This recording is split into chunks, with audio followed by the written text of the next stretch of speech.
Bienvenue dans Ituna.club.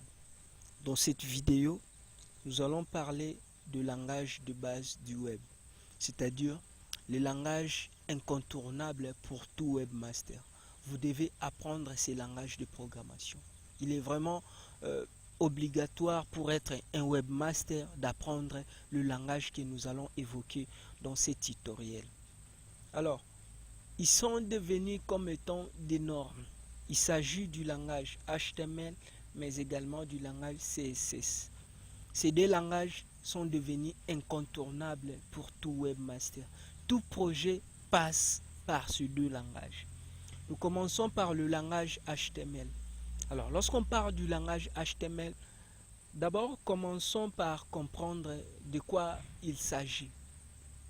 Le HTML, ça signifie Hypertext Markup Language, qui peut être traduit par langage hypertexte de balisage.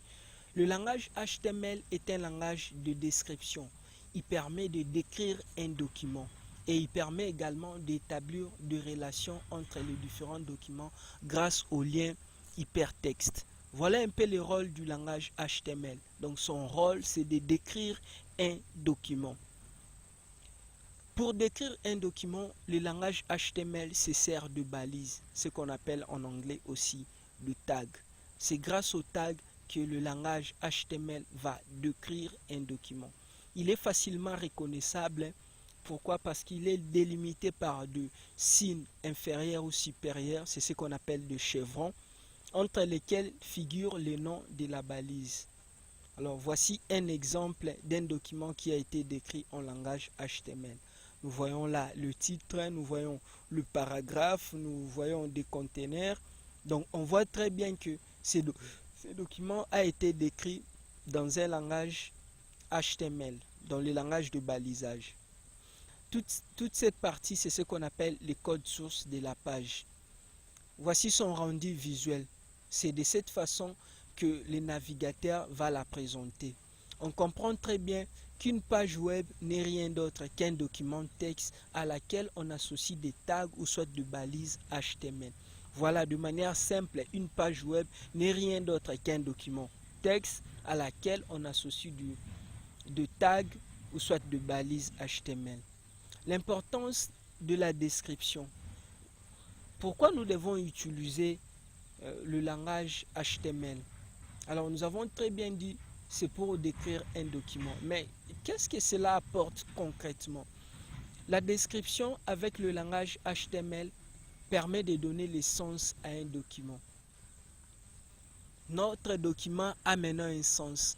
À partir de tags qu'on a y associés à notre texte, nos éléments ont maintenant du sens.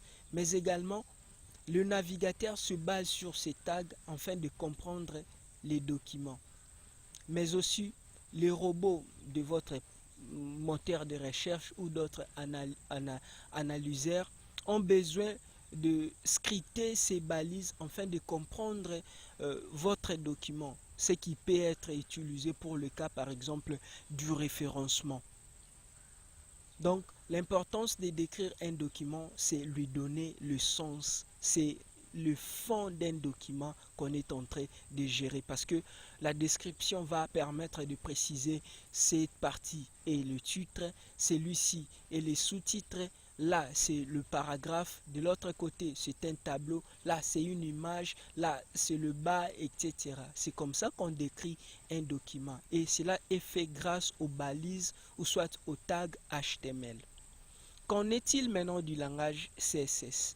D'abord, le CSS, ça signifie Cascading Style Sheet, qui peut se traduire par feuille de style en cascade. Alors, le langage CSS est un langage de style. Au début, pour une petite histoire, au début, le langage HTML ne gérait pas très bien les problèmes de la présentation. Un site web qui était 100% conçu avec le langage HTML n'était pas du tout très présentable. Alors, dans le début là, certains développeurs utilisaient les langages toujours HTML, ils utilisaient certaines balises du langage HTML pour faire un peu du style. mais cela avait quand même des conséquences néfastes. Nous pouvons voir d'abord les possibilités qu'il offrait étaient beaucoup plus limitées, n'avaient pas des fonctionnalités intéressantes qui pouvaient attirer ou soit qui pouvaient rendre la page beaucoup plus présentable. Mais aussi la confusion qui régnait entre le fond et la forme. On ne savait plus distinguer si la balise était là pour le fond ou soit il était là pour la présentation. Cela a amené la confusion. Mais à partir du langage CSS, nous avons maintenant des distinctions très claires. Il y a le fond de l'autre côté, mais également la forme ou soit la présentation de l'autre côté. Il n'y a plus donc question de confusion entre le fond et la forme. Le rôle du CSS, c'est de gérer la présentation. C'est ça le rôle du CSS. Celui-ci est chargé de la gestion de la présentation. À quoi cela ressemble? Je vous donne un exemple d'une page web sans feuille de style. Et voyez cette même page de web avec une feuille de style. On se rend très bien compte qu'il y a énormément la différence avec toujours la même page. Par là, nous comprenons la possibilité de CSS. Le CSS va nous permettre de définir la police, de colorier les éléments, de gérer la taille des éléments, de positionner les éléments, mais également toute autre action liée à la présentation. Tout ce qui est lié à la présentation est géré au niveau du CSS. Attention à ne pas faire d'amalgame ni de confusion. Certains débutants confondent les fonctions respectives du HTML et du CSS et utilisent un langage pour faire le travail de l'autre. N'utilisez jamais le langage HTML pour mettre en forme le contenu.